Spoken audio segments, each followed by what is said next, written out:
Vous vous souvenez de ce jeune homme, qui a été agressé par la police le soir des émeutes à Marseille? Eh bien le policier a été remis en liberté.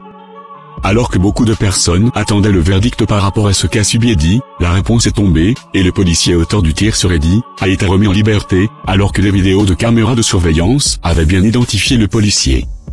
Les policiers inculpés dans cette affaire ont rapporté que Eddie balançait des choses sur les policiers le soir où Eddie a fini à l'hôpital, mais la version des policiers était totalement erronée, et ont voulu se protéger entre eux afin que cette affaire soit totalement falsifiée, et rendue sans réel jugement. Après que le policier auteur du tir ait demandé à 2 reprises la remise en liberté, le juge a tout de même laissé ce policier en liberté, alors qu'il est totalement responsable de l'acte ayant envoyé Eddie à l'hôpital.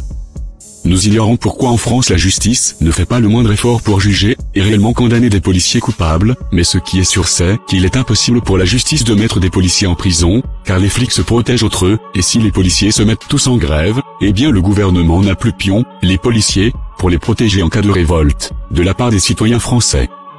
Voilà pourquoi la police en France ne peut pas être jugée comme un citoyen lambda, car la corruption et l'inégalité a pris le dessus. La France est un pays totalement bafoué de ses réelles valeurs, ils l'ont rendu triste et corruptible, et je trouve ça bien dommage. Force à Eddie, qui lui attendait un peu plus de justice, au vu de ce que les policiers lui ont fait. Quel est votre avis par rapport à cette injustice? Écrivez-moi vos avis dans les commentaires, je vous remercie beaucoup.